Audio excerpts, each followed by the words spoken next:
मेरे प्रिय विद्यार्थियों, आपकी जो जिज्ञासा थी उसके मुताबिक जो चैप्टर सेकेंड का जो भी टॉपिक्स है उसे मैं एक एक करके आपको बोलकर दिखा दूंगा और मोबाइल से देखकर समय के मुताबिक आप देखकर लिख भी लेंगे।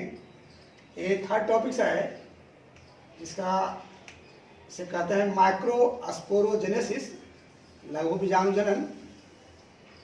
यह प्रक्रिया फूल के नर भाग जिसे कहते हैं पुंकेसर, ये पुंकेसर में संपन्न होता है। इसके दौरान फूलों में नर युग्मक जिसे कहा जाता है परागकण, ये परागकण है, परागकण का निर्माण होता है। लैंगिक प्रजनन के लिए नर और नारी युग्मक की जरूरत होती है। फूलों में भी नर और नारी युग्मक का निर्माण होता है। नर युग्मक का निर्माण फूल के नर भाग जिसे पुंकेसर कहते हैं, देखिए मैं यहाँ लिखा हूँ पुंकेसर, फूल के नर भाग पुंकेसर जिसे अस्टामेन भी कहते हैं, कहलाता है। इसी पुंकेसर में फूल के नर युग्मक परागकण या पॉलिन ग्रेन का निर्माण होता है। इस परागकण के निर्माण के लिए पुंकेसर में एक विशेष विभाजन की प्रक्रिया होती है जिसे अर्धसूत्री विभाजन कहा जाता है। इस अर्धसूत्री विभाजन को हम नीचे स्पष्ट करेंगे क्या है। पहले आप जानना होगा कि ये परागकण कहाँ बनता है। तो फूल का जो नर भाग है उस नर भाग का मैं फिगर में आपको दिखाया था पहले, ये इस तरह से ये बनावट होती है। ये संरचना कहलाता है पुंकेसर या अंग्रेजी में कहते हैं इसको स्टामेन। यह स्टामेन फूल का नर भाग है। इसी स्टामेन के अगले सिरे पर, अग्रक पर, सबसे ऊपर ऐसा एक त्रिकोण बनावट होता है। इस त्रिकोण संरचना को कहा जाता है एंथर। इसे हिंदी में कहते हैं परागकोश। ये परागकोश है।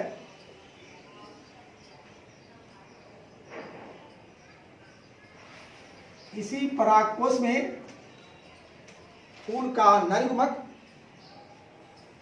परागकण का निर्माण होता है।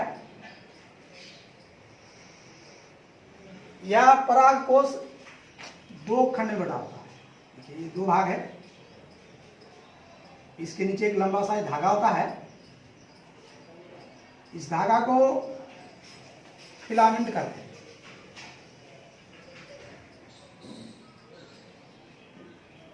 इसी फिलामेंट के अगले सिरे पर ये दो खंड में एंथर पाया जाता है जिसे परागकोश कहते हैं। चूंकि यह दो भाग में बटा होता है अतः ऐसे एंथर को, परागकोश को डाइथिकस एंथर कहते हैं। डाइथिकस इसे मैं लिख दिया हूं। एंथर में दो खंड होते हैं अतः इसे डाइथिकस एंथर कहते हैं। साथ ही साथ हम देखेंगे कि जब इसको ऐसे गोलाकार रूप से हम काट दें ऊपर से, ये ऐसे है, और इस ऐसी संरचना को यदि हम गोलाकार रूप से इसे काटें तो इसे कहते हैं अनुप्रस्थ काट। देखिए इस अनुप्रस्थ काट को मैं काट के इसे दिखा दिया। जब ये अनुप्रस्थ काट ऐसे कट जाएगा तो इसके प्रत्येक खंड में एक जोड़ी, देखिए एक आए दो, एक जोड़ी हो गया माने दो, 2 चैम्बर पाए जाते हैं, एक खंड। इस प्रकार से एंथर में 2 खंड है, फर्स्ट सेकेंड खंड। अब प्रत्येक खंड में 2-2 चैम्बर हो गया। इस तरह से हम देखते हैं कि एंथर में 4 चैम्बर होते हैं। इस चारों चैम्बर को कहा जाता है पॉलन सैक, कि मैं यहाँ इसे लिख दिया हूँ, इसे पॉलन सैक कहा जाता है। आप नोट करेंगे, एंथर के प्रत्येक खंड में एक जोड़ी परागपुष्प होता है, जिसे पॉलन सैक या परागपुष्प कहते हैं। इस प्रकार से एक एंथर का ये 4 चैम्बर हो गया। इन्हीं चारों चैम्बर में परागकण बनेंगे। कैसे बनेगा ये हमको जानना है। यहाँ मैं इसे लिया हूँ, परागपुष्प की जो ये दीवार होती है, इसका परागपुष्प की जो दीवार है, ये ऐसे चैम्बर हो गए 4 चैम्बर हो गए। चारों इस तरह से आपस में जुड़ा होता है। लेकिन आपको जानना चाहिए कि जो चारों चैम्बर हैं, इसकी जो ये दीवार है, ये देखने में तो लगता है कि एक दीवार है इसे, लेकिन जब इसे हम देखेंगे सूक्ष्मदर्शी से तो इसकी दीवार में 5 परतें नजर आती हैं।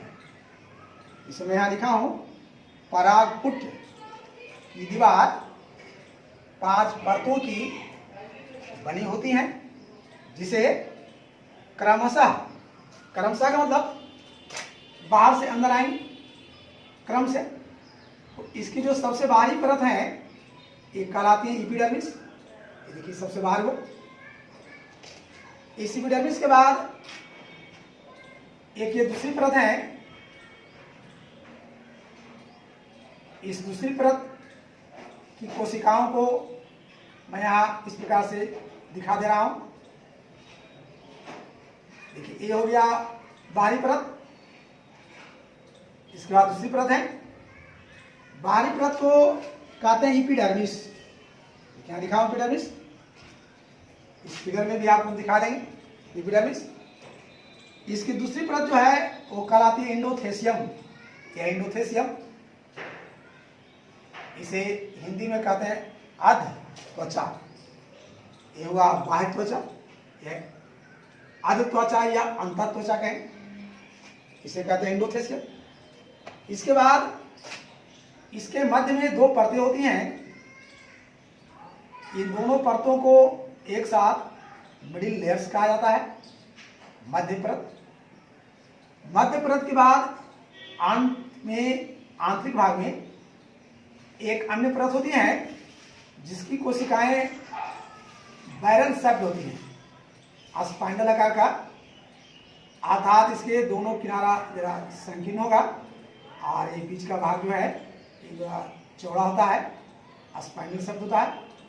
ये जो अंत की जो अंतिम या आंतरिक परत है, इस आंतरिक परत को टाइपेटम कहा जाता है। टाइपेटम की प्रत्येक कोशिकाओं में 2 केंद्रक होते हैं। इसे बायोन्यूक्लिएट कहा जाता है। इन सभी परतों का अलग अलग काम है। काम क्या है कि ये जो बाहरी परत है ये तो प्रोटेक्टिव है, सुरक्षा करती है, बाह्य त्वचा एपिडर्मिस। इसके बाद जो एंडोथेसियम है और मिडिल लेयर्स हैं, ये एंडोथेसियम और मिडिल लेयर्स की जो कोशिकाएं हैं ये होती है पेरेन्काइमेटस। इसमें परागकण के लिए फूड जमा रहता है। जब इसके अंदर परागकण यहाँ बनेगा तो ये पोषण प्रदान करती हैं। और साथ ही साथ ये जो टाइपेटम है इसका और भी एक अधिक महत्वपूर्ण रोल है परागकण निर्माण के दौरान। ये टाइपेटम जब परागकण बनेगा तो परागकण की जो बाहरी दीवार होती हैं कहलाते हैं एग्जाइम। एग्जाइम काफ़ी हार्ड, कठोर होती हैं। उसे कठोर बनाने के लिए यह एक कार्बनिक यौगिक का निष्कासन करती हैं। उस कार्बनिक यौगिक को कहते हैं माइक्रोस्पोरोपोलेनिन,